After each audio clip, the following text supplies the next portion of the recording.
Hello dear students, मैं अनिल कुमार अध्ययन the effort के यूट्यूब चैनल से आप सभी का स्वागत करता हूं। आज हम सभी D2D मैथमेटिक्स के चैप्टर डिटर्मिनेंट और मैट्रिसेस के चैप्टर के बारे में बेसिक कॉन्सेप्ट्स पढ़ेंगे और उससे रिलेट होता किया हुआ जो भी क्वेश्चन एग्जाम में पूछे जाते हैं उसका अध्ययन भी करेंगे। ठीक है, आप सभी लोग के लिए एक इम्पोर्टेंट इंफॉर्मेशन है कि जिन स्टूडेंट को प्रीवियस ईयर के क्वेश्चन उनके पास अवेलेबल नहीं है विथ सॉल्यूशन, तो उसके लिए मार्केट में एक बहुत ही अच्छी बुक आई हुई है जो आप मार्केट से खरीद सकते हैं।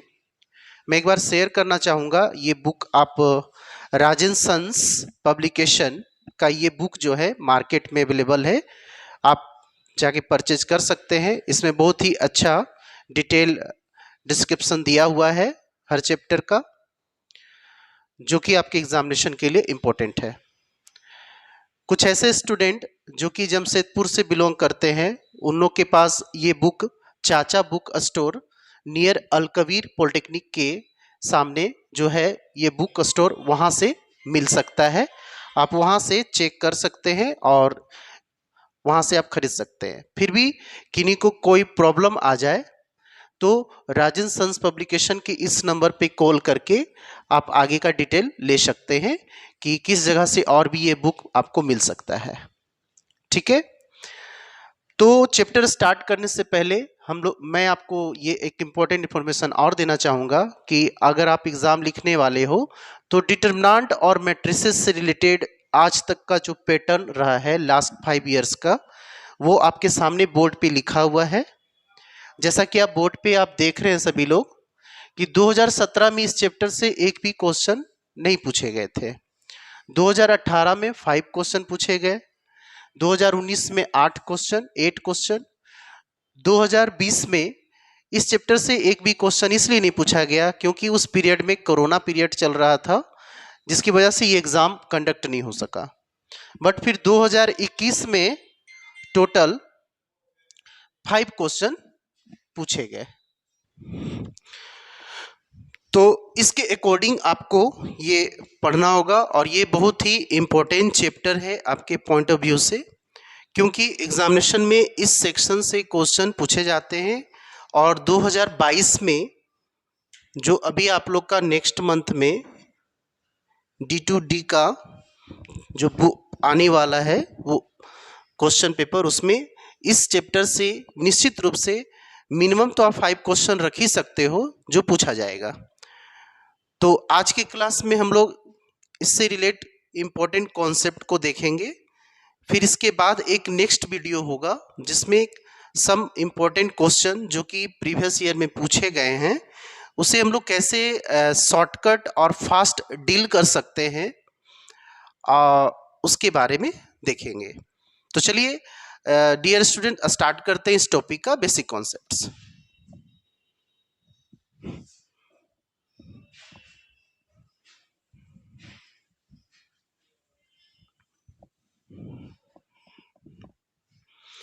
देखिए, सबसे पहले तो आपको ये पता होना चाहिए मैट्रिसेस। ठीक है, मैट्रिसेस का सबसे पहले आपको नॉलेज होना चाहिए। What do mean by matrices? तो मैट्रिसेस में सभी को ये नॉलेज रखना होगा कि मैट्रिसेस का जो फॉर्मेट होता है, या तो किसी नंबर को आप इस बिग ब्रैकेट के अंदर लिखो या स्मॉल ब्रैकेट के अंदर में अगर लिखते हो, some numbers you are put in the square bracket, या जो आप बोल सकते हैं स्मॉलर ब्रैकेट बोल सकते हैं या छोटी कोष्टक बोला जाता है, उसमें अगर रखते हो। सपोज दैट मैंने एक नंबर लिखा 1A11 A12 A21 A22। Similarly आप इधर भी लिख सकते हो A11 A12 A21 A22। तो देखिए, इस नंबर पे लिखे हुए जो एलिमेंट दिख रहे हैं आपको इस ब्रैकेट के अंदर में, तो इसमें 1 1 का मीनिंग होता है। 1 1 का मतलब हो गया कि ये जो एलिमेंट है ना, ए 1 1 मीन्स क्या हो गया, this is the element of first row and first column. ये क्या हो जाएगा, एलिमेंट ऑफ, इसे हम क्या पढ़ेंगे, element of first row and first column. Okay, similarly other को भी आप बोल सकते हैं, जैसे ये A22 है तो क्या बोलेंगे, this is the element of first second row and second column. तो हॉरिजेंटल में जो लिखा हुआ एलिमेंट है उसे आप क्या बोलेंगे, रो बोलोगे, और वर्टिकल में जो लिखा हुआ एलिमेंट है उसे हम लोग क्या बोलेंगे, कॉलम, C1 एंड C2। तो जितने भी चैप्टर इसमें होंगे वो नंबर का अरेंजमेंट रो वाइज देखने को मिलेगा या कॉलम वाइज देखने को मिलेगा। इसी के अकॉर्डिंग सारे टर्म्स को पढ़ने हैं, इसी के अकॉर्डिंग सारा टर्म आएगा। दूसरा मैं यहीं पे बतला देना चाहता हूं कि अगर आप मैट्रिसेस का ये पॉइंट अगर आपको पता है तो मैट्रिसेस से ही आपका डिटरमिनेंट का फॉर्मेट आया है, ठीक है। तो इसके टाइप्स से रिलेट करता हुआ आपका डिटरमिनेंट आता है। इन दोनों में फर्क बस यही है कि इसमें ये जो लिखा हुआ है रो और कॉलम, तो आप देख रहे हैं कि 2 रो और 2 कॉलम है, तो इसमें इस मैट्रिक्स का ऑर्डर बोला जाएगा 2 रो 2 कॉलम, यानी ये कि 2 ऑर्डर का ये मैट्रिक्स है। और डिटरमिनेंट का अगर बात किया जाए, सिंपल सा एक फॉर्मेट समझा जाए कि डिटरमिनेंट क्या होता है, तो डिटरमिनेंट क्या होता है कि जो मैट्रिसेस के एलिमेंट हैं अगर उसे हम इस साइन के अंदर लिखते हैं, इसको आप मोड नहीं बोलोगे, इसे हम लोग डिटरमिनेंट पढ़ेंगे। ये मोड नहीं है बल्कि क्या है, डिटरमिनेंट है। तो इसमें अगर मैं इसी एलिमेंट को यहां पे लिख दूं इस तरह से, तो इसमें भी आप देख सकते हैं कि 2 रो दिख रहा है आपको और 2 कॉलम दिख रहा है, ठीक है। तो इसको भी हम लोग क्या बोलेंगे, 2 × 2 डिटरमिनेंट, यानी कि इसको बोला जाता है second order determinant. Okay, second order determinant बोला जाता है। इसमें एक खास बात है कि इसमें रो और कॉलम इक्वल होता है। रोज इक्वल टू क्या होना चाहिए, कॉलम्स। नंबर ऑफ रोज और नंबर ऑफ कॉलम्स अगर इक्वल होता है तभी आपका डिटरमिनेंट का क्वेश्चन सॉल्व किया जाता है। तो इन दोनों में फर्क यही है कि मैट्रिसेस में कोई भी ऑर्डर हो सकता है, डिटरमिनेंट में हमेशा रो और कॉलम सेम होता है, ठीक है। तो इन दोनों का ये रिलेशन चलता है। तो अब हम लोग देखते हैं कि इसमें क्वेश्चन पूछने के लिए क्या कॉन्सेप्ट पढ़ना होगा, हम लोग को क्या याद रखना होगा और किस जगह से, किस टॉपिक से क्वेश्चन पूछे जाते हैं। तो नेक्स्ट में हम लोग वो देखते हैं।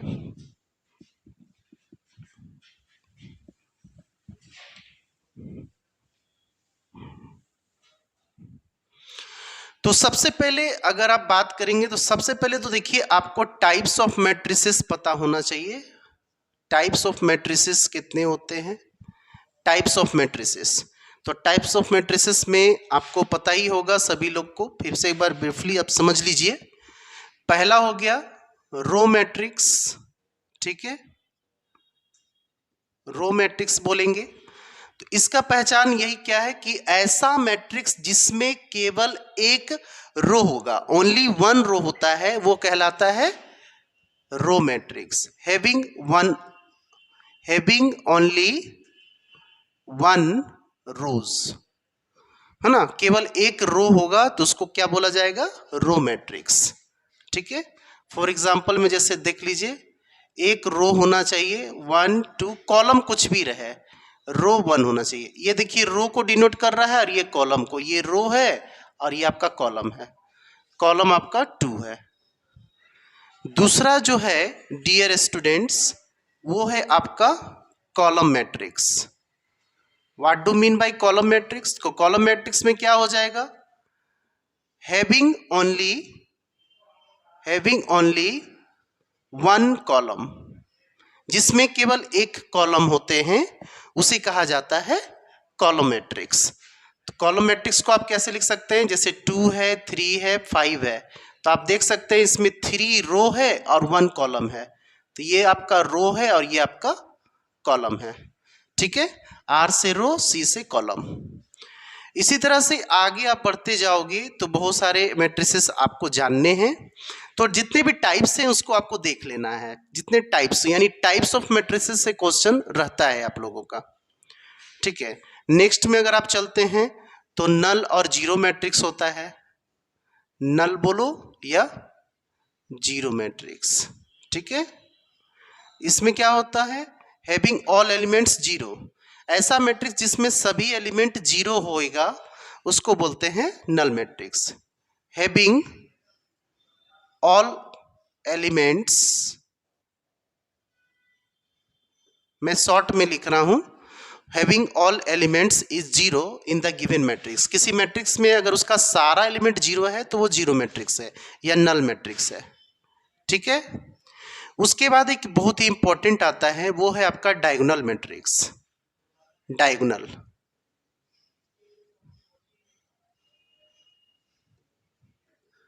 Diagonal matrix. डायगोनल मैट्रिक्स में क्या होता है कि ऐसा मैट्रिक्स जिसमें नंबर ऑफ रोज और नंबर ऑफ कॉलम्स इक्वल हो जाते हैं, ठीक है। नंबर ऑफ रोज और नंबर ऑफ कॉलम, है ना, दोनों। या आप ऐसे भी बोल सकते हैं, पहला आप सबसे पहले स्क्वायर मैट्रिक्स जान लीजिए, उसके बाद आप डायगोनल्स पे आइए। पहला क्या बोलेंगे, स्क्वायर मैट्रिक्स। इसमें क्या होता है, स्क्वायर मैट्रिक्स किसको बोलेंगे, तो याद रखिएगा, number of rose having number of rows equal to number of columns। यानी कि ऐसा मैट्रिक्स जिसमें नंबर ऑफ रोज और नंबर ऑफ कॉलम्स दोनों इक्वल होता है वो आपका कहलाता है स्क्वायर मैट्रिक्स, ओके। इसी का आपका टाइप में जाता है, स्क्वायर मैट्रिक्स के ही टाइप में आते हैं बहुत सारे मैट्रिक्स, जिसमें क्या क्या आता है। तो पहला आप बोल सकते हैं डायगोनल मैट्रिक्स, ठीक है, डायगोनल मैट्रिक्स बोलते हैं। इसी में आपका आता है स्केलर मैट्रिक्स, स्केलर मैट्रिक्स, ठीक है।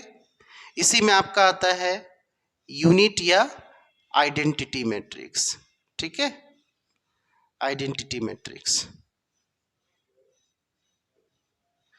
तो इन तीनों का क्या मतलब होता है, तो इन तीनों का मतलब ये होता है कि जैसे मान लीजिए कि कोई भी, अगर हम इसका बात करें, इसका अगर बात करें, डायगोनल का अगर हम बात करें, तो डायगोनल में देखिए क्या होता है, इसी का टाइप में है। 5 में क्या करेंगे, इसी का टाइप में आ जाएंगे, स्क्वायर मैट्रिक्स का ही टाइप में ए, बी और सी आ जाएगा। डायगोनल्स में क्या होता है कि अगर आप कोई मैट्रिक्स लिखते हैं, जैसे ए इक्वल टू आप लिखते हैं, ठीक है, तो यहाँ पे अगर आप एलिमेंट आप लिखते हैं 2 है, 3 है, ठीक है, और ये आपका 4 है, और यहाँ पे 0 लिखते हैं, यानी डायगोनल एलिमेंट्स आपका कुछ भी हो सकता है, अल्टर और नॉन डायगोनल एलिमेंट। जो ये इस फॉर्मेट में लिखा है ये डायगोनल एलिमेंट्स है। डायगोनल एलिमेंट्स कुछ भी हो सकता है और बाकी नॉन डायगोनल एलिमेंट्स 0 है, तो इसको डायगोनल मैट्रिक्स बोलते हैं।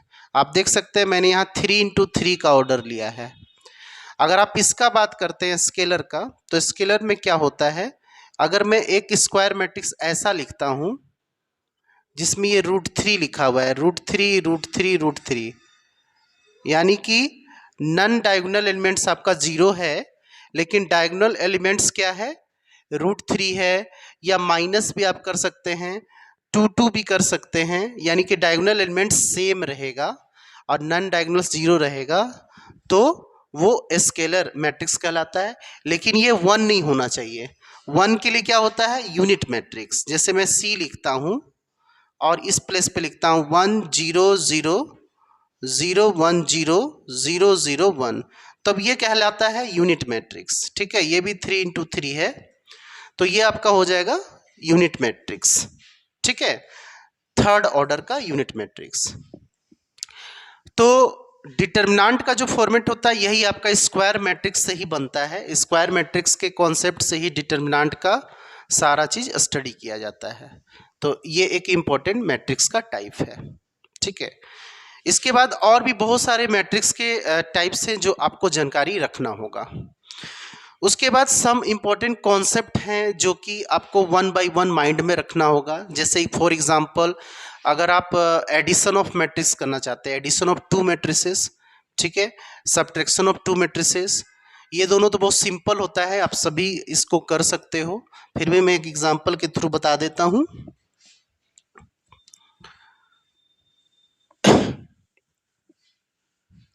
जैसे मान लीजिए आपको एडिशन करना है, एडिशन ऑफ टू मैट्रिसेस। तो एडिशन ऑफ टू मैट्रिसेस में क्या हो गया, अगर आप ए मैट्रिक्स को लेते हो 2 3 5 6 एंड सेकेंड मैट्रिक्स आप लेते हो 4 -1 0 6, ओके, तो ये दोनों का सबसे पहले तो ऑर्डर सेम होना चाहिए डियर स्टूडेंट्स। अगर आपका ऑर्डर सेम है तो निश्चित रूप से आप इसका क्या कर सकते हैं, एडिशन कर सकते हैं क्रॉसपॉन्डिंग एलिमेंट को, यानी 2 का 4 से एडिशन होगा 6, 3 का -1 से होगा 2, 5 का 0 से होगा 5, 6 का 6 से होगा 12, तो ये आपका आंसर आ जाएगा। अब इसी में अगर आपको सब्ट्रैक्शन करना है तो डायरेक्ट आप कर सकते हैं डियर स्टूडेंट्स। क्या करना होगा, a माइनस बी अगर आप करते हैं तो डायरेक्ट आप माइनस कर सकते हैं। 2 - 4 कीजिए तो -2 आ जाएगा, 3 - 1 कीजिए तो 4 आ जाएगा, 5 - 0 तो 5 आ जाएगा, 6 - 6 तो 0 आ जाएगा। ये भी ऑर्डर कभी बदलेगा नहीं, इसको ध्यान रखिएगा। इसी तरह से ये आपका एडिशन और सब्ट्रैक्शन होता है, ठीक। नेक्स्ट में है, अगर आप किसी नंबर से अगर मल्टीप्लाई करना चाहते हैं गिवन मैट्रिक्स का, जैसे मान लीजिए a लिखा हुआ है, a का वैल्यू आप लिखते हैं 3 2 -1 एंड 5 2 +4 -3 1 और 6, और आप चाहते हैं कि इसका ट्वाइस निकाला जाए, यानी 2a, इस मैट्रिक्स का ट्वाइस करना चाहते हैं। तो ट्वाइस करने का मतलब किसी स्केलर नंबर से आप मल्टीप्लाई करना चाहते हैं। सो मैट्रिक्स के अंदर, इस साइन के अंदर, बिग ब्रैकेट के अंदर जो भी वैल्यू दिख रहा है, इस 2 वैल्यू से सभी में मल्टीप्लाई कर दिया जाता है। तो क्या हो जाएगा, 2 3 जा 6 हो जाएगा, 4 हो जाएगा, -2 हो जाएगा, ये आपका 10 हो जाएगा, 4 हो जाएगा, 8 हो जाएगा, ये -6 हो जाएगा, 2 हो जाएगा और ये 12 हो जाएगा। ये आपका फाइनल आंसर होगा। क्वेश्चन बनाने में ये आपको हेल्प करेगा। नेक्स्ट में आपका आता है product of matrices, product of matrices, product of matrices, okay, product of matrices. इसमें आप क्या कर सकते हैं, तो प्रोडक्ट ऑफ मैट्रिसेस में बोला जाता है कि इसका की पॉइंट क्या याद रखना है, इसका की पॉइंट है, की पॉइंट्स यही है कि जैसे मान लीजिए एक मैट्रिक्स आप ए लिखते हैं, इसमें लिखा हुआ है 2 3 4 6 लिखा हुआ है, तो ये 2 × 2 मैट्रिक्स है, और बी लिखा हुआ है आपका, बी लिखा हुआ है कि 2 3 4 है, फिर 1 2 5 है, इस तरह से लिखा है, और ये है 2 × 3। तो इसमें क्या याद रखना है कि फर्स्ट वाले मैट्रिक्स का कॉलम, ठीक है, कॉलम लीजिएगा, और सेकेंड वाले मैट्रिक्स का रो लेंगे। यानी कि अगर आपको ए बी निकालना है तो फर्स्ट वाले का कॉलम और सेकेंड वाले मैट्रिक्स का रोज, ये दोनों आपका सेम होना चाहिए। ये सेम होगा तभी आप मैट्रिक्स का, दो मैट्रिक्स का प्रोडक्ट निकाल सकते हैं, ठीक है। तो की पॉइंट्स आपको याद रखना क्या है कि if this is only applicable when, या if number of columns equal to number of rows, number of columns of first matrix का column number of rows of second matrix होने चाहिए, ठीक है। तो ये आपका एक कॉन्सेप्ट है जो माइंड में सेट रखना है, और तब जाके आप इसका मल्टीप्लिकेशन कर सकते हैं। एक बार मैं आप लोग को बता दूं कि कैलकुलेशन करते समय इसको इनटू आप बहुत आसानी से कर सकते हैं। कैसे कर सकते हैं, थोड़ा ध्यान दीजिएगा। देखिए, जो चीज आपका कॉमन होता है, जैसे ये इसका फर्स्ट वाले का कॉलम और सेकेंड वाले का रोज कॉलम हो गया, तो रेस्ट देखिए मैट्रिक्स ए का रो दिख रहा है, बचा हुआ है, और सेकेंड मैट्रिक्स का कॉलम, तो जो आंसर आएगा वो 2 × 3 मैट्रिक्स होगा, ठीक है, 2 × 3 मैट्रिक्स आपको निकालना होगा, यानी उसमें 2 रो आएगा और 3 कॉलम आएगा। मल्टीप्लाई कैसे करते हैं, जैसे इसमें रो बच रहा है और कॉलम, तो इसका रो को इसके कॉलम से मल्टीप्लाई करना होता है, रो का कॉलम से मल्टीप्लाई, ठीक है। तो कैसे करेंगे, तो ऐसे चलेंगे इस तरह से, इसका अगर हम लेते हैं रो तो इसका क्या लेंगे, कॉलम, यानी रो का कॉलम से सेपरेटली इनटू किया जाता है। कैसे करेंगे, तो देखिए 2 2 जा 4 हो जाएगा, ये इससे 2 2 जा 4 और 3 1 जा 3, तो 4 और 3 कितना हो जाएगा 7। फिर इससे करेंगे 2 3 जा 6 और 3 2 जा 6, तो 6 6 यहाँ हो जाएगा 12। फिर इससे करेंगे थर्ड वाले से 2 4 जा 8 और 3 5 जा 15, 15 और 8 को प्लस कीजिएगा, 15 और 8 को प्लस कीजिएगा तो आपको कितना मिलेगा 23, ठीक है। फिर इसमें आते हैं, इसका लेंगे 4 2 जा 8 और 6 1 जा 6, तो 8 ऑफ ये हो जाएगा 14, फिर 4 3 जा 12 हो जाएगा और 6 2 जा 12 हो जाएगा, तो 12 12 हो गया 24। फिर 4 4 जा 16 हो जाएगा और 6 5 जा 30, 30 और 16 करोगे तो 46 हो जाएगा। तो इसी तरह से प्रोडक्ट ऑफ 2 मैट्रिसेस का ऑपरेशन किया जाता है और क्वेश्चन को सॉल्व किया जाता है। जब हम लोग क्वेश्चन देखेंगे तो इसी को कैसे डील करते हैं, कैसे इसको फास्ट करते हैं और ऑप्शन का कैसे यूज किया जाता है, वो हम लोग क्वेश्चन के थ्रू समझेंगे, है ना, नेक्स्ट क्लास में। पहले और थ्योरी का पार्ट सारा कंप्लीट करते हैं, तो नेक्स्ट थ्योरी वाला पार्ट को देखते हैं।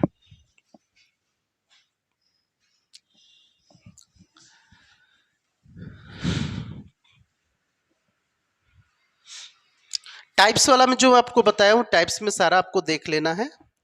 अगला है कि इसमें थोड़ा सा अब इसके बाद आपको आ जाएगा ट्रांसपोज, नहीं पहले हम लोग जानेंगे डिटर्मिनेंट के बारे में थोड़ा, तब फिर मैट्रिक्स वाले पार्ट में आएंगे। उसके बाद आपको जानना है डिटर्मिनेंट, डिटर्मिनेंट का कुछ इंपॉर्टेंट पार्ट है, फिर उसके बाद कंपाइल करके दोनों को जानना है। डिटर्मिनेंट में क्या है, तो डिटर्मिनेंट में जैसे इसमें जो एग्जाम में पूछा जाता है वो पूछा जाता है 2 ऑर्डर डिटर्मिनेंट, 2 ऑर्डर डिटर्मिनेंट पूछा जाता है आप लोगों से, यानी जिसमें 2 रो और 2 कॉलम होगा, और 3 ऑर्डर डिटर्मिनेंट पूछा जाता है, यानी 3 इंटू 3 होगा, ठीक है, 3 इंटू 3 मिलेगा। दोनों का फॉर्मेट क्या होता है, तो इसका फॉर्मेट अगर आप देखिएगा तो कुछ इस तरह का एलिमेंट देखने को मिलेगा, A11 A12 A21 और A22, और इसका अगर हम बात करें तो इसका एलिमेंट क्या मिलेगा, A11 A12 A13 A21 A22 A23 A31 A32 A33, ठीक है।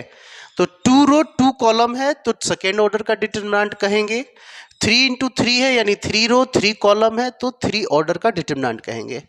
तो सबसे पहला काम कि इसका ऑर्डर आपको पता होना चाहिए, ठीक है। तो ऑर्डर आपके सामने दिख रहा है, यही जनरली पूछा जाता है एग्जाम में। तो सबसे पहला चीज कि ये दोनों को एक्सप्लिट कैसे किया जाता है, इसका एक्सपेंड कैसे किया जाता है, इसको सॉल्व कैसे किया जाता है। तो अगर सेकेंड ऑर्डर का है तो इसको सॉल्व करने का टेक्निक क्या है कि पहले हम लोग A11 को इससे इंटू करते हैं, ये वाला को इससे, है ना, टॉप वाला क्रॉस में ऐसे इंटू करेंगे तो क्या हो जाएगा A11 और A22। जब ये इंटू कर लोगे तब माइनस का साइन देंगे और तब फिर इधर से इंटू करेंगे, तब क्या हो जाएगा A12 A21, ठीक है, रिवर्स हो जाता है। तो सेकेंड ऑर्डर का डिटर्मिनेंट का कैलकुलेशन तो बहुत ही आसान है, कोई टेंशन नहीं है इसमें, ठीक है।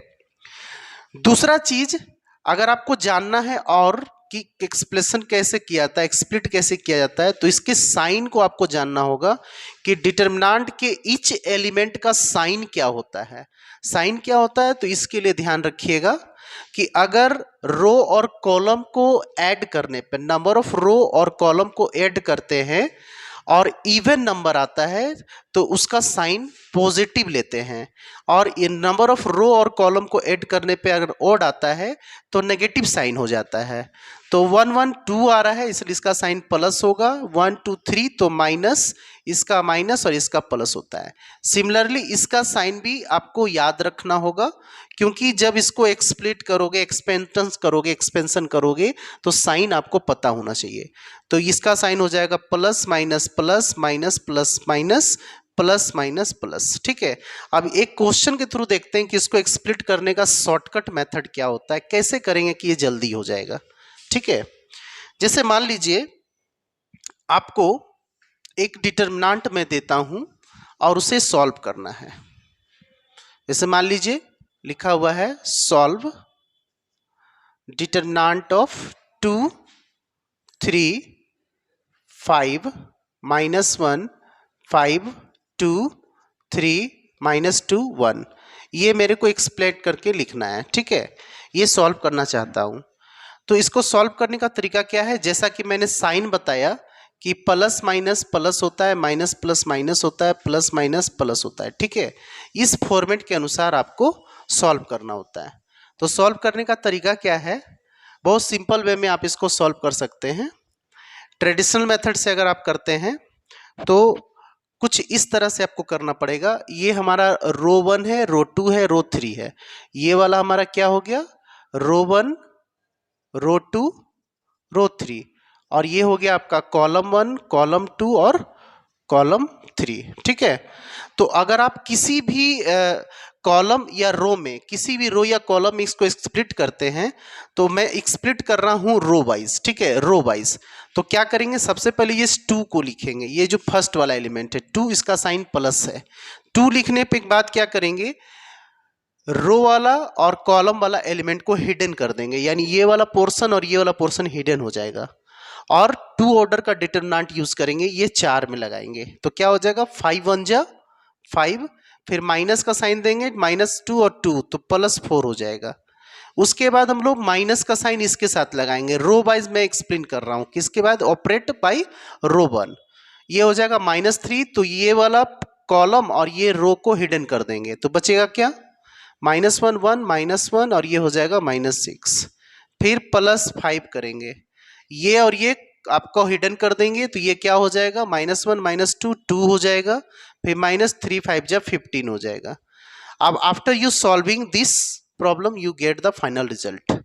अब ये क्या हो जाएगा, 9 2 जा 18 हो गया, ये 7 3 जा 21 हो गया, और ये आपका -13 5 जा 65 हो गया। ऐड कर दीजिए, ये 9 3 39 और 65 है, माइनस कर दीजिए, 15 में से 9 गया आपका हो गया 6 और 5 में से 3 गया 2। ठीक है, तो इस तरह से नंबर आप निकाल सकते हैं विथ नेगेटिव साइन, क्योंकि ये बड़ा वैल्यू है। तो इस तरह से कैलकुलेशन हम लोग करते हैं। और भी इसको सॉर्ट किया जा सकता है, एक और मेथड यूज किया जाता है, उसको स्टेयर मेथड। स्टेयर मेथड में क्या करते हैं कि 2 3 5 लिख दीजिए, -1 5 2 लिख दीजिए, 3 -2 1 लिख दीजिए, और ये फर्स्ट कॉलम और सेकेंड कॉलम को फिर से उस साइड रिपीट कर दीजिए। ठीक है, रिपीट कर देना है। तो रिपीट करेंगे तो इधर अगर हम लोग रिपीट करते हैं तो रिपीट करने के बाद क्या हो जाएगा, 2 -1 3 हो जाएगा, और 3 5 और -2 हो जाएगा। ठीक है, अब उसके बाद हम लोग ऐसे इंटू करेंगे, इस तरह से, पहले इसको इंटू करेंगे, फिर इसको इंटू करेंगे, फिर इसको इंटू करेंगे।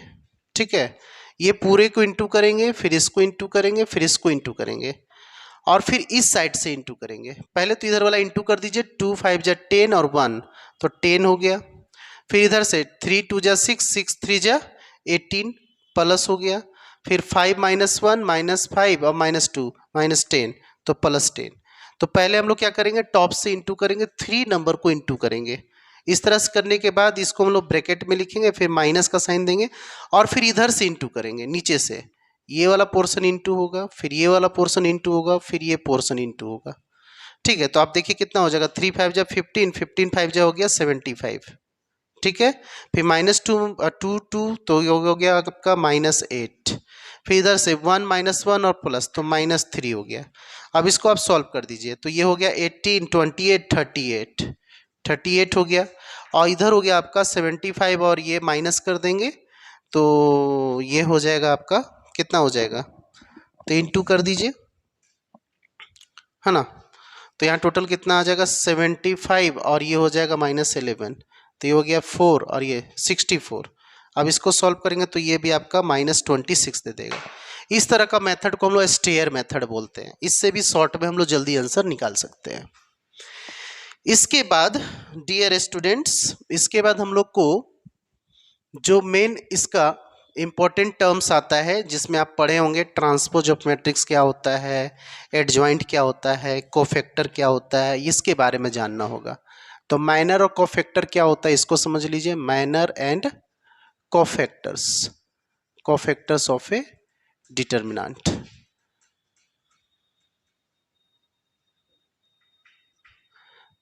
जैसे मान लीजिए कोई मैट्रिक्स है आपके पास, मान लीजिए ए है और ये लिखा हुआ है 2 है, 3 है, 5 है, या ऐसे मैं लिख देता हूँ A11, A12, A13 है लिखा हुआ, फिर A21,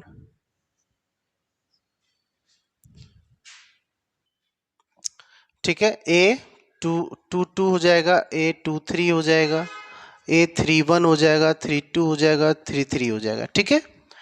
तो अगर आपको इसका डिटर्मिनेंट में इसको कन्वर्ट करें तो कुछ इस तरह का साइन आएगा, A11 आएगा, A12, A13, A21, A22, A23, A31, A32, A33। तो इसका अगर आपको माइनर निकालना है, जैसे मान लीजिए आपको निकालना है इसका माइनर, माइनर मतलब क्या हो गया, माइनर ऑफ A11। तो आप देख सकते हैं कि मैनर जब भी निकालना है, जिस एलिमेंट का आपको मैनर निकालना है उसका निकालने का तरीका क्या है कि उसका रो और कॉलम दोनों टर्म को हम लोग हिडन कर देंगे, ठीक है। उसको हम लोग हिडन कर दिए तो बचा क्या, तो दिस इज इक्वल टू हो जाएगा, चूंकि 1 1 है तो प्लस का साइन होगा, मतलब केवल ये वाला वैल्यू हम लोग यूज करेंगे। A22, A23, 32 और 33 अप्लाई करेंगे और इसके यूज से माइनर निकाल सकते हैं। और अगर इसका कोफैक्टर आपको निकालना है तो C11 से डिनोट करेंगे।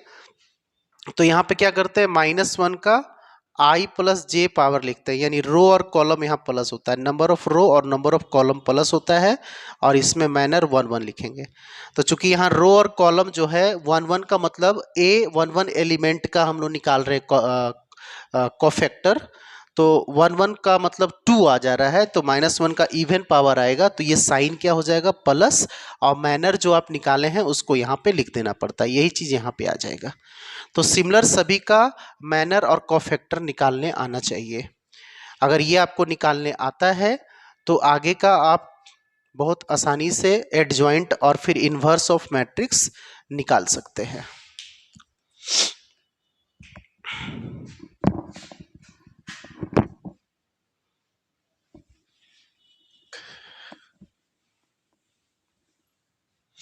क्या रखना है फार्मूला में, अगर आपसे पूछ रहा है कि ट्रांसपोज ऑफ मैट्रिक्स क्या है ना, ट्रांसपोज ऑफ मैट्रिक्स, तो कुछ नहीं करना है, जो आपका मैट्रिक्स दिया हुआ है, ये जैसे आपका दिया हुआ है 1 2 3 5 6 7 है ना, ऐसे दिया हुआ है, तो इसी का अगर हम 80 निकालते हैं तो interchange we when we interchange the rows and columns then we get the transpose of matrix.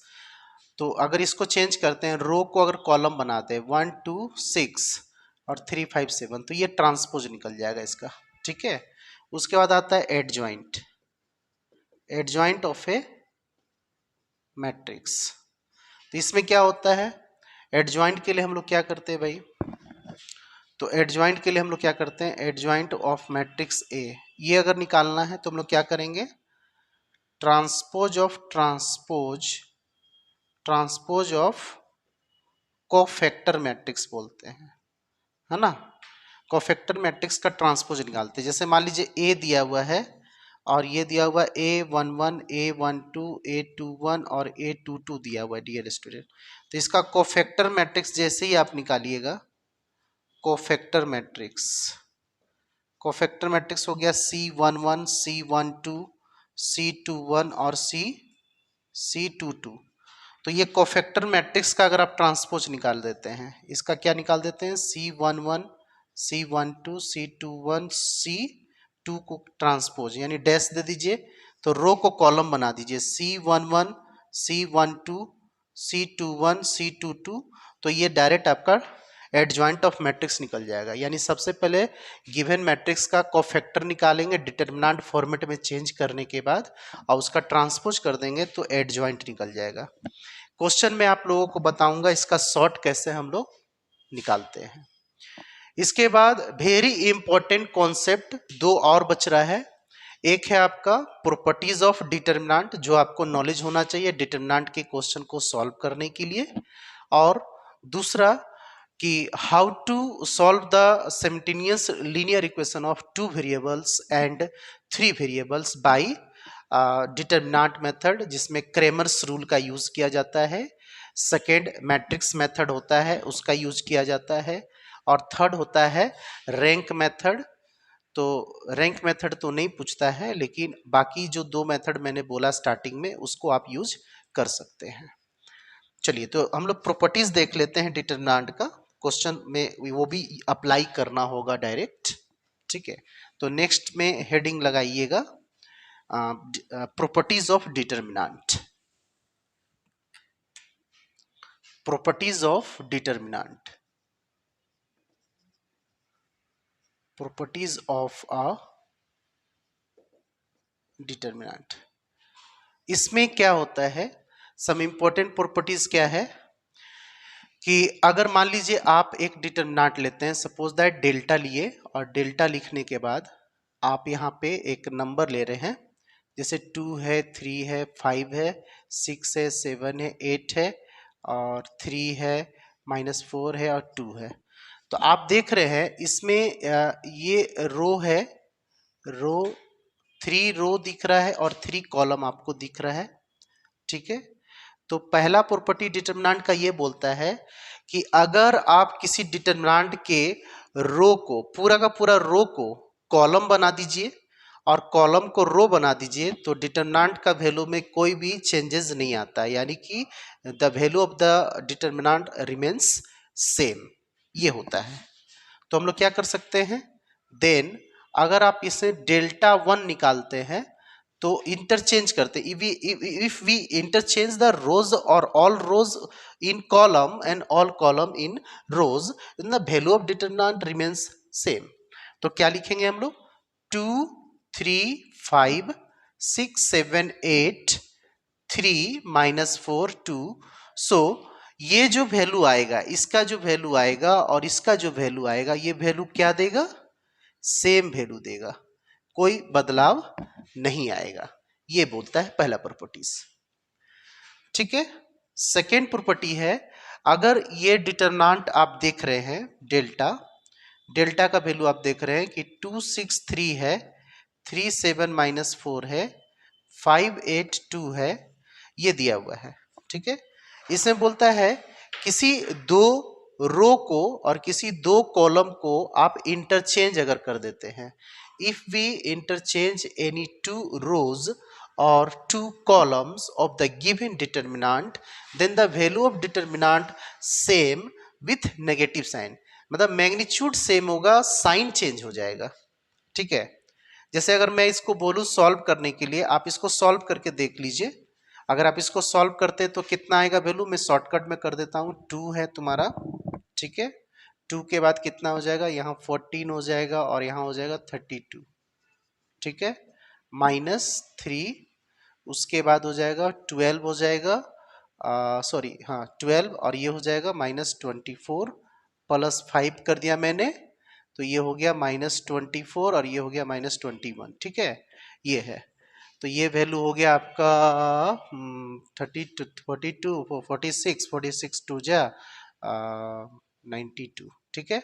और ये हो गया -12, तो +36, और ये हो गया आपका 60 65 65 65 65, ये हो गया 5 32 32 32 माइनस, ठीक है।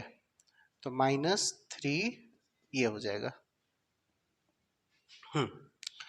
तो ये सॉल्व करने के बाद आपका आ रहा है 6 6 6, ये हो गया 8 और ये 12 और ये 3 35, तो आंसर आ जा रहा है 15 7 हो गया, 11 2 9 हो गया और 2 1, यानी कि -197 इसका वैल्यू आ रहा है। तो इसका वैल्यू क्या आएगा, वही चीज आएगा। और इसमें अगर वैल्यू आप निकालते हैं, इसमें मान लीजिए चेंज कर रहे हैं, डेल्टा 1 निकालते हैं, कोई भी रो और कॉलम को, ये दोनों को मैं इंटरचेंज कर देता हूँ, इसको यहाँ कर दे रहा हूँ, तो क्या हो जाएगा 6 7 8 2 3 5 3 -4 और 2। ठीक है, तो जैसा कि यहाँ वैल्यू देख रहे क्या आ गया, -197 आया इसका सॉल्व करने के बाद। तो इसका भी वैल्यू वही आएगा, क्योंकि मैंने यहाँ रो और कॉलम को पूरा चेंज कर दिया था। बट यहाँ पे मैंने क्या किया, 2 रो को इंटरचेंज किया।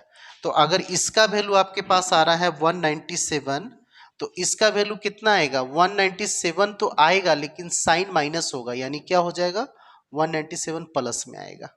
ये हो गया सेकेंड प्रॉपर्टीज, डायरेक्ट क्वेश्चन में आपको देखने को मिलेगा। चलिए नेक्स्ट देखते हैं प्रॉपर्टीज नंबर 3। प्रॉपर्टीज नंबर 3 में बोला जाता है कि इसका बहुत ज्यादा यूज भी होता है। जैसे मान लीजिए डेल्टा का वैल्यू आप लिखे हुए हैं कि 1 2 3 है, फिर 1 2 3 है और 6 7 8 है। तो आप देखिए यहाँ पे रो 1 और रो 2, यानी रो 1 इक्वल टू रो 2 है। कहता है कि अगर किसी डिटर्मिनेंट का 2 रो, यानी 2 रो और एनी 2 कॉलम एक जैसा आपको दिखाई दे या प्रोपोर्शनल दिखाई दे, रेशियो इक्वल दिखाई दे, सो उस डिटर्मिनेंट का वैल्यू वैनिश कर जाता है, यानी कि उस डिटर्मिनेंट का जो एक्चुअल वैल्यू आता है, रिजल्टेंट वैल्यू, वो 0 हो जाता है। क्योंकि ये रो 1 रो 2 बराबर है, तो इसका वैल्यू डायरेक्ट क्या आ जाएगा, 0 आ जाएगा। ठीक है, ये तीसरा प्रॉपर्टी मेन है, जिसका यूज बहुत ज्यादा आपको करना होगा। नेक्स्ट है 4 नंबर। 4 नंबर में आपका है कि अगर मान लीजिए कि आपका ये डेल्टा दिया हुआ है, 1 है, 2 है, 3 है, 4 है, 5 है, 6 है, 7 है, 8 है, 9 है।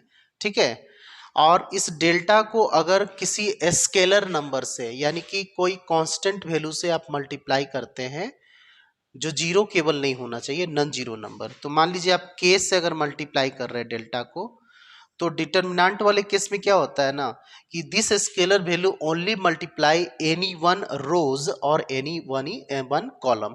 किसी एक ही रो के सभी एलिमेंट में आपको गुना करना होगा, सभी में गुना नहीं होगा। मैट्रिसेस में सभी में गुना हो जाता है, तो इसमें किसी एक में आप कर सकते हैं। मान लीजिए मैं कॉलम में कर देता हूं के, ये हो जाएगा 4k, ये हो जाएगा 7k, और ये 2 5 8 3 6 9 हो जाएगा। कहने का मतलब है क्वेश्चन के अकॉर्डिंग ये काम करना होता है कि किस में मल्टीप्लाई करना है और किस में मल्टीप्लाई नहीं करना है। तो ये हो गया प्रॉपर्टीज नंबर 4। ठीक है, उसके बाद जो है, जब आप डिटर्मिनेंट के क्वेश्चन को सॉल्व कीजिएगा, तो बहुत सारे ऐसे क्वेश्चन आते हैं जो रिजल्ट आपके एग्जामिनेशन में पूछे जाते हैं। उसमें हम लोग क्या करते हैं, प्रॉपर्टी नंबर 5 का यूज करते हैं। जैसे मान लीजिए डेल्टा में लिखा हुआ है वैल्यू कि, कि ये A1 है, ये A2 है और ये A3 है, और यहाँ पे B1 है, B2 है, B3 है, C1 C2 C3। तो इसमें आप देख रहे हैं कि ये रो 1 हो गया, ये रो 2 हो गया, रो 3 हो गया, ये कॉलम 1 कॉलम 2 और कॉलम 3 है। ठीक है, तो इसमें क्वेश्चन में बोलता है कि अगर आप ऑपरेशन लगाते हैं, मान लीजिए कॉलम 1 में हम क्या कर रहे हैं या रो 1 में क्या कर रहे हैं, रो 1 में हम लोग रो 1 रो 2 और रो 3 के एलिमेंट को प्लस कर रहे हैं। रो 1 रो 2 रो 3 के एलिमेंट को प्लस कर रहे हैं और लिख रहे हैं किस प्लेस पे, रो 1 के प्लेस पे। तो कैसे लिखेंगे इसको, ये हो जाएगा रो 1 यहाँ पे है, इसके प्लेस पे लिखना है, ये तीनों को ऐड करना है। तो क्या हो जाएगा, A1 plus B1 plus C1 हो जाएगा। ठीक है, A2 plus B2 plus C2 हो जाएगा, A3 plus B3 plus C3 हो जाएगा, और ये हो जाएगा आपका B1 B2 B3 C1 C2 C3। ठीक है, इस तरह से किसी भी एलिमेंट को आप ऑपरेशन लगा के प्लस माइनस कर सकते हैं, है ना। इससे डिटर्मिनेंट का वैल्यू बदलता नहीं है, केवल क्वेश्चन को सॉल्व करने का प्रोसेस में बदलाव आता है। और इसके कारण से कैलकुलेशन आसान हो जाता है। तो ये प्रॉपर्टी नंबर 5 बताता है कि इस तरह से आपको करना चाहिए। ठीक है, नेक्स्ट में आता है 6 नंबर। 6 नंबर में क्या है कि मान लीजिए कोई ऐसा डिटर्मिनेंट आपके पास है जो इस फॉर्मेट में लिखा हुआ है a1 b1 c1, ठीक है, और इसके साथ एक कांस्टेंट k प्लस है, फिर यहाँ पे है a2 प्लस k, फिर इस जगह पे है a3 प्लस k, और यहाँ पे है b2 b3 b3 c3। तो आप देख रहे हैं इसको दो डिटर्मिनेंट में, दो अलग अलग डिटर्मिनेंट में आप इसको बदलाव कर सकते हैं, यानी कि एक सिंगल डिटर्मिनेंट से डबल डिटर्मिनेंट बनाया जा सकता है। तो ये क्या हो जाएगा a1 b1 c1, फिर a2 b2 c2, a3 b3 c3, और यहाँ हो जाएगा k और ये हो जाएगा b1 b2 b3 c1 c2 c3। ये आपको करना पड़ेगा। ठीक है, ये हो गया। उसके बाद जब इसका नॉलेज हो जाता है तब जाके आप इन्वर्स वाले पोर्शन में जा सकते हैं। मैट्रिसेस में जो इन्वर्स निकाला जाता है उसमें जा सकते हैं। इन्वर्स के लिए आप बस याद रखना कि जब भी आपको दो मैट्रिक्स दिया रहेगा तो ए इन्वर्स निकालने का दो मेथड है। पहला तो 1 बाय डिटरमिनेंट ए बोलते हैं और एडजॉइंट ऑफ ए निकाला जाता है, इससे इन्वर्स निकलता है, जिसमें डिटरमिनेंट की भी जरूरत होती है और साथ में मैट्रिसेस की भी जरूरत होती है। दूसरा जो होता है मैट्रिक्स मेथड अप्लाई करते हैं तो उसमें हम लोग निकालते हैं ए इक्वल टू करके, एक्स इक्वल टू करके क्या करते हैं ए इनवर्स बी, इसको मैट्रिक्स मेथड से करते हैं और इसमें दोनों का यूज होता है, इसको याद रखिएगा। ठीक है, तो इसको क्वेश्चन के थ्रू आप लोगों को समझाऊंगा कि कैसे जल्दी बनाना चाहिए, है ना। और जो टाइप्स मैंने स्टार्टिंग में बताया वो सारा टाइप आपको पता होना चाहिए, कितने टाइप्स होते हैं, जिसमें आपका एक सिमेट्रिक मैट्रिक्स होता है, स्क्यू सिमेट्रिक मैट्रिक्स होता है। ठीक है, इसमें क्या होता है, अगर हम बात करें सिमेट्रिक मैट्रिक्स का, है ना, सिमेट्रिक मैट्रिक्स, इससे रिलेटेड क्वेश्चन भी रहता है आपके एग्जाम में। ठीक है, सिमेट्रिक मैट्रिक्स में क्या होता है, कोई मैट्रिक्स ए है और इससे हम इसका ट्रांसपोज ए डैश निकालते हैं और ये दोनों इक्वल आ जाता है तो वो सिमेट्रिक मैट्रिक्स होता है। लेकिन अगर आप स्क्यू सिमेट्रिक्स निकालते हैं, स्क्यू सिमेट्रिक्स मैट्रिक्स चेक करते हैं, ठीक है, स्क्यू सिमेट्रिक मैट्रिक्स, तो ए और ए डैश जब निकालते हैं तो इन दोनों में कैसा रिलेशन आ जाता है, ए डैश जो आता है माइनस ए के बराबर आता है, तब उसको बोलते हैं स्क्यू सिमेट्रिक मैट्रिक्स। फिर आपका एक सिंगुलर मैट्रिक्स आता है, इसको भी आपको जानना होगा, सिंगुलर मैट्रिक्स। सिंगुलर मैट्रिक्स में क्या होता है, कोई मैट्रिक्स का डिटर्मिनेंट जो होगा वो सिंगुलर मैट्रिक्स में डिटर्मिनेंट जो है वो अगर 0 आ जाता है तो सिंगुलर होता है। फिर उसके बाद आता है non singular matrix. Non singular matrix में क्या करते हैं हम लोग कि ये हम लोग नॉट इक्वल टू 0 करते हैं। ठीक है, ये कॉन्सेप्ट है। उसके बाद एक लास्ट बचता है, उसको हम लोग देख लेते हैं, how to solve the simultaneous linear equation of two variables.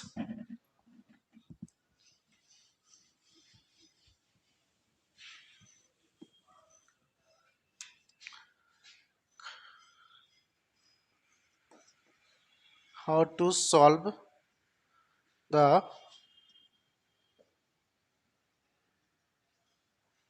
simultaneous linear equations,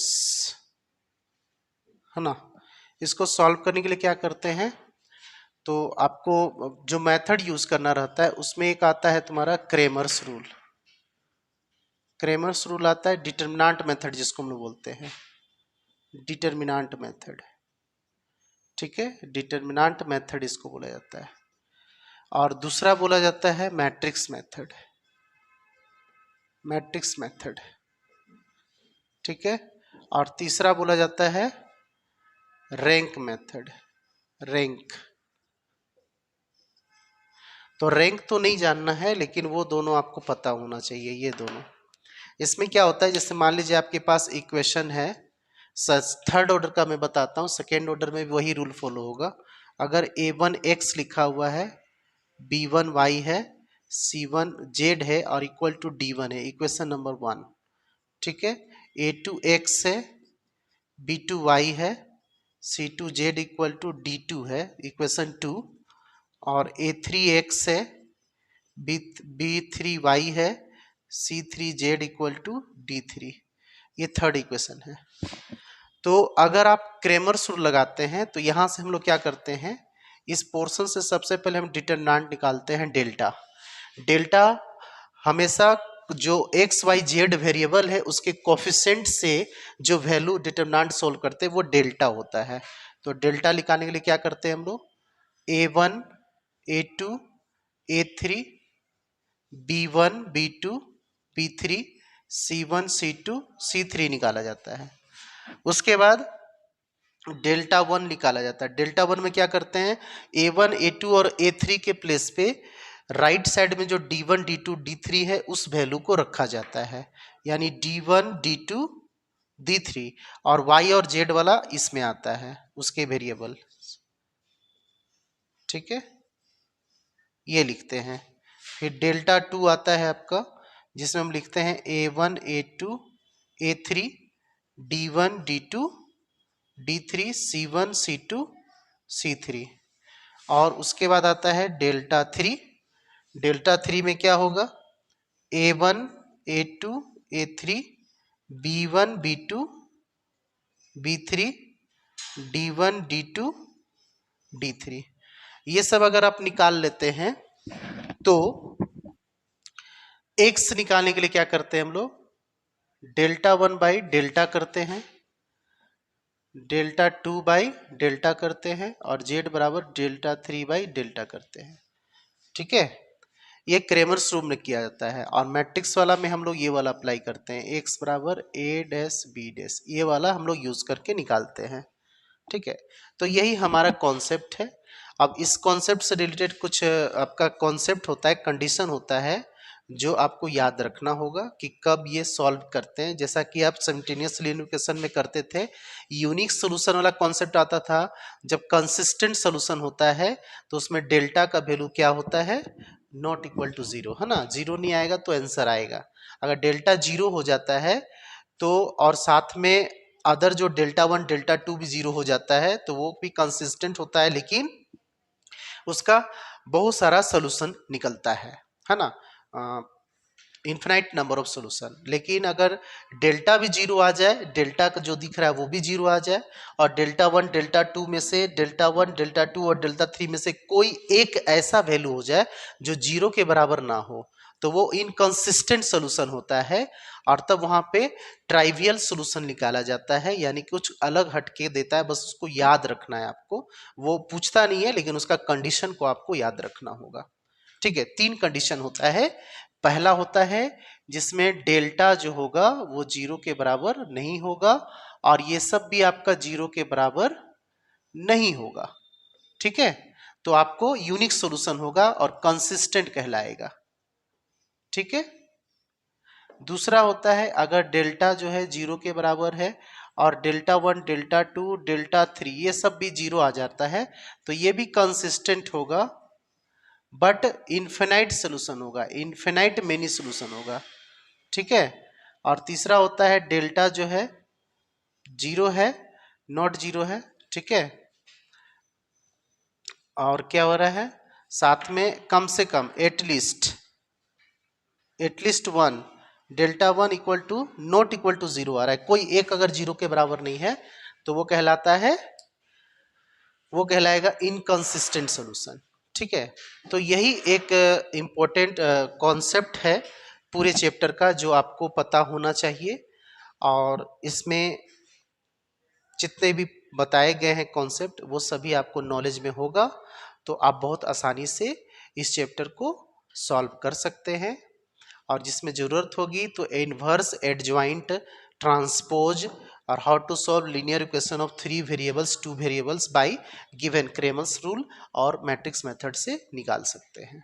ठीक है, प्लस आप सभी को एक इम्पोर्टेंट चीज़ ये भी हम बताना चाहेंगे कि ये सभी को आप अच्छी तरह से करना चाहते हैं तो सबसे इम्पोर्टेंट है कि हर पोर्शन का आपको प्रॉपर्टीज के साथ उसका कॉन्सेप्ट में जो मेन पॉइंट लिखा गया है, फार्मूला लिखा गया है जिसको प्रॉपर्टीज के नाम से जानते हैं, वो आपको नॉलेज में होना चाहिए। तो सभी क्वेश्चन बहुत आसान लगेगा। ठीक है, तो नेक्स्ट वाले सेशन में हम लोग डिप्लोमा टू डिग्री में आए हुए टोटल 18-19 क्वेश्चन पूछे गए हैं इस चैप्टर से, जो एग्जामिनेशन पॉइंट ऑफ व्यू से बहुत इंपॉर्टेंट है, उसे हम लोग डिस्कस करेंगे। तो हम लोग मिलते हैं नेक्स्ट क्लास में कुछ शॉर्टकट ट्रिक के साथ, और how to solve this type of question very fast, कैसे अटेम्प्ट करेंगे कि हमारा आंसर फास्ट आ जाए, उसके बारे में हम लोग देखेंगे। तो आज के लिए हम लोग इतना ही रखते हैं, मिलते हैं नेक्स्ट क्लास में। चलिए, ओके, बाय।